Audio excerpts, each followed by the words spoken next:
ನಮಸ್ಕಾರ, ಎಲ್ಲರೂ ಹೇಗಿದ್ದೀರಾ? ಎಲ್ಲರೂ ಚೆನ್ನಾಗಿದ್ದೀರಾ ಅಂದ್ಕೊಂಡಿದ್ದೀನಿ. ನಾನು ಕೂಡ ಚೆನ್ನಾಗಿದ್ದೀನಿ. ನೀವು ಕೂಡ ಚೆನ್ನಾಗಿದ್ದೀರ ಅಂತ ಭಾವಿಸ್ತಾ ಇವತ್ತು ಮಧ್ಯಾಹ್ನದಿಂದ ವ್ಲಾಗನ್ನು ಸ್ಟಾರ್ಟ್ ಮಾಡ್ತಾ ಇದ್ದೀನಿ.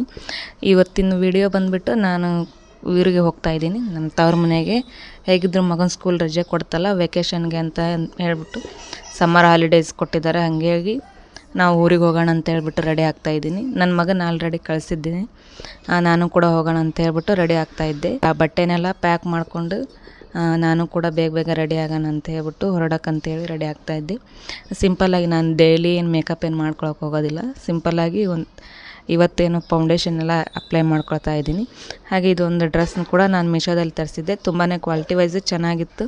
ಹಾಗೆ ಪ್ರೈಸ್ ಬಂದು ತುಂಬಾ ಕಡಿಮೆ, ಚೆನ್ನಾಗಿತ್ತು. ನಿಮ್ಗೇನಾದ್ರು ಲಿಂಕ್ ಬೇಕಂದ್ರೆ ಲಿಂಕ್ ಅಂತೇಳಿ ಕಮೆಂಟ್ ಮಾಡಿ, ನಾನು ಲಿಂಕ್ ಕಮೆಂಟಲ್ಲಿ ಹಾಕಿರ್ತೀನಿ. ಹಾಗೆ ಮನೆಗೆ ಹೋಗಬೇಕಾದ್ರೆ ಸ್ವಲ್ಪ ಬುತ್ತಿ ಕಟ್ಕೊಂಡು ಹೋಗೋಣ ಅಂತ ಹೇಳ್ಬಿಟ್ಟು ಅಡುಗೆ ಮಾಡಿದ್ದೆ. ಚಪಾತಿ, ಅನ್ನ, ಸಾಂಬಾರೆಲ್ಲ ಅದನ್ನು ಕೂಡ ಬುತ್ತಿ ರೆಡಿ ಮಾಡಿಕೊಂಡು ಬ್ಯಾಗ್ನಲ್ಲಿ ಇಡೋಣಂತೆ ಅದನ್ನು ರೆಡಿ ಮಾಡ್ಕೊಳ್ತಾ ಇದ್ದೆ. ದಿನ ಸಿಟಿನಲ್ಲಿ ಇದ್ಬಿಟ್ಟು ಅದೇ ಮಕ್ಳನ್ನ ಸ್ಕೂಲಿಗೆ ಕಳಿಸೋದು, ಗಂಡನಿಗೆ ಆಫೀಸಿಗೆ ಕಳಿಸೋದು, ಅವ್ರಿಗೆ ಅಡುಗೆ ಮಾಡೋದು, ಅವ್ರಿಗೆ ಟಿಫನ್ಗೆ ರೆಡಿ ಮಾಡೋದು, ಬ್ರೇಕ್ಫಾಸ್ಟ್ಗೆ ಅಂತ ಹೇಳ್ಬಿಟ್ಟು ಪ್ಲ್ಯಾನ್ ಮಾಡೋದು, ಇದೇ ಇದರಲ್ಲಿ ಒಂದು ರೀತಿ ನಮ್ಮ ಮನಸ್ಸು ಕೂಡ ಒಂದು ರೀತಿ ಡಿಫ್ರೆನ್ಷನ್ ಆಗ್ಬಿಟ್ಟಿರ್ತೀವಿ. ಆದರೆ ಹಳ್ಳಿ ಕಡೆ ನಮ್ಮೂರ ಕಡೆ ಹೋದಾಗೆಲ್ಲ ಇದಕ್ಕೊಂದು ಸ್ವಲ್ಪ ಫುಲ್ ಸ್ಟಾಪ್ ಆಗಿಬಿಡುತ್ತೆ. ಯಾಕಂದರೆ ಆರಾಮಾಗಿರ್ತೀವಿ ಊರಿಗೆ ಹೋದಾಗ. ಯಾವುದೇ ಬ್ರೇಕ್ಫಾಸ್ಟ್ ಪ್ಲ್ಯಾನಿಂಗ್ ಇರೋದಿಲ್ಲ, ಇದೇ ಮಾಡಬೇಕಂತ ಏನಿರೋದಿಲ್ಲ. ಅಮ್ಮ ಬೆಳಗ್ಗೆ ಎದ್ಬಿಟ್ಟು ಬಿಸಿ ಬಿಸಿ ರೊಟ್ಟಿ ಮಾಡಿಕೊಟ್ರು ನಮ್ಮವ್ವ ಅದನ್ನ ಊಟ ಮಾಡ್ಕೊಂಡು ಆರಾಮಾಗಿ ಇರ್ತೀವಿ ಹಳ್ಳಿನಲ್ಲಿ. ನನಗೇನೋ ಒಂದು ರೀತಿ ಖುಷಿ, ಹಳ್ಳಿಗೆ ಹೋದಾಗ ಯಾವುದೇ ಟೆನ್ಷನ್ ಇರೋದಿಲ್ಲ, ಕಿರಿಕಿರಿ ಇರೋದಿಲ್ಲ, ಯಾವುದೇ ಜವಾಬ್ದಾರಿಗಳು ನನ್ನ ಮೈ ಮೇಲೆ ಇರೋದಿಲ್ಲ ಅನ್ನೋದೊಂದು ರೀತಿ ನನಗೆ ಆರಾಮ ಅನಿಸ್ಬಿಟ್ಟಿರುತ್ತೆ. ಅದು ಒಂದು ರೀತಿ ಹೆಣ್ಮಕ್ಳಿಗೆ ಅದೇ ಒಂದು ತವ್ರ ಮನೆಗೆ ಹೋದಾಗಂದ್ರೆ ಅದೇ ಪ್ಲಸ್ ಪಾಯಿಂಟ್. ಯಾವುದೇ ಜವಾಬ್ದಾರಿ ಇರೋದಿಲ್ಲ, ಆರಾಮಾಗಿ ಅವ್ವ ಏನು ಮಾಡ್ಕೊಡ್ತಾಳೆ ಅದನ್ನ ಊಟ ಮಾಡೋದು, ಯಾವುದೇ ಕೆಲಸ ಮಾಡೋದು ಆಗದೆ ಇದ್ದರೆ ಆರಾಮಾಗಿರೋದು, ಅಥವಾ ಅಮ್ಮನಿಗೆ ಸಣ್ಣ ಪುಟ್ಟ ಕೆಲಸಗಳಲ್ಲಿ ಹೆಲ್ಪ್ ಮಾಡ್ಕೊಂಡು ಓಡಾಡ್ಕೊಂಡು ತವ್ರ ಮನೇಲಿ ಆರಾಮಾಗಿರ್ತೀವಿ.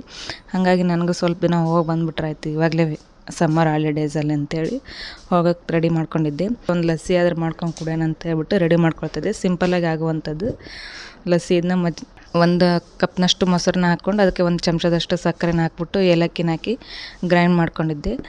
ಈಸಿಯಾಗಿ ಆಗುವಂಥದ್ದು ಇದು. ಬೇಸಿಗೆ ಕಾಲದಲ್ಲಿ ರೀತಿಯಾಗಿ ಒಂದು ತಂಪು ಪಾನೀಯ ಮಾಡ್ಕೊಂಡು ಕುಡಿದ್ರೆ ಹೆಲ್ತ್ಗೆ ಸ್ವಲ್ಪ ತಂಪು ಅನಿಸುತ್ತೆ ಅಂತ ಹೇಳ್ಬಿಟ್ಟು ರೆಡಿ ಮಾಡ್ಕೊಂಡಿದ್ದೆ. ತುಂಬಾ ಚೆನ್ನಾಗಾಗಿತ್ತು ಕೂಡ. ಒಂದು ಸಾರಿ ನೀವು ಟ್ರೈ ಮಾಡಿ, ಹಾಗೆ ಹೇಗಿತ್ತು ಅಂತೇಳ್ಬಿಟ್ಟು ನನಗೆ ಕಮೆಂಟಲ್ಲಿ ತಿಳಿಸಿ. ನಮ್ಮೂರಿಗೆ ನನ್ನ ತವ್ರ ಮನೆಗೆ ಏನಿಲ್ಲ ಅಂದ್ರೆ ಒಂದು ಅರ್ಧ ಗಂಟೆ ಟೈಮಿಂಗ್ ಅಷ್ಟೇ. ಹಾಗಾಗಿ ನಾನು ಸ್ವಲ್ಪ ಲೇಟಾಗಿನೇ ಹೋಗ್ತಾಯಿದ್ದೆ. ಬಿಸಿಲೆಲ್ಲ ಕಡಿಮೆ ಆದಮೇಲೆ ಹೋಗೋಣ ಅಂತ ಹೇಳ್ಬಿಟ್ಟು ಪ್ರಿಪೇರ್ ಆಗಿದ್ದೆ. ಹಾಗಾಗಿ ರೆಡಿ ಮಾಡಿ ಮನೆ ಕೆಲಸನೆಲ್ಲ ಮುಗಿಸ್ಕೊಂಡು ಹೊರಡೋಕ್ಕಂತ ಹೇಳ್ಬಿಟ್ಟು ರೆಡಿ ಮಾಡ್ಕೊಂಡಿದ್ವಿ. ಹಾಗೆ ಬ್ಯಾಗ್ನೆಲ್ಲ ರೆಡಿ ಮಾಡಿಬಿಟ್ಟು ಏನು ಬೇಕೋ ಎಲ್ಲ ತೊಗೊಂಡಿದ್ದು ವಸ್ತುಗಳನ್ನೆಲ್ಲ ತೊಗೊಂಡು ಹೊರಟಿದ್ದೆ. ಬೇರೆ ಬೇರೆ ಕಡೆ ಹೋಗೋದಕ್ಕೆಲ್ಲ ಪ್ಲ್ಯಾನ್ ಮಾಡಿರ್ತಾರಲ್ಲ, ಆದರೆ ಅಲ್ಲೆಲ್ಲೂ ಹೋಗದಿರೋಷ್ಟು ಖುಷಿ ಇರೋದು ಹೆಣ್ಮಕ್ಳಿಗೆ ತವ್ರ ಮನೆಯಲ್ಲ ಅನಿಸುತ್ತೆ. ನಿಮ್ಗೆ ಯಾರಿಗೆಲ್ಲ ಈ ರೀತಿಯಾಗಿ ಎಕ್ಸ್ಪೀರಿಯನ್ಸ್ ಆಗುತ್ತೆ ಅದನ್ನ ಕಮೆಂಟಲ್ಲಿ ತಿಳಿಸಿ.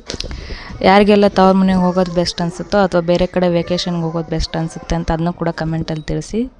ವಿಡಿಯೋ ಹೇಗೆ ಅನ್ನಿಸ್ತು ಅಂತ ಹೇಳ್ಬಿಟ್ಟು ಕಮೆಂಟ್ ಮಾಡಿ. ಇಷ್ಟ ಆದರೆ ಲೈಕ್ ಮಾಡಿ, ಹಾಗೆ ಸಬ್ಸ್ಕ್ರೈಬ್ ಮಾಡ್ಕೊಳ್ಳೋದನ್ನು ಮರಿಬೇಡಿ. Thank you.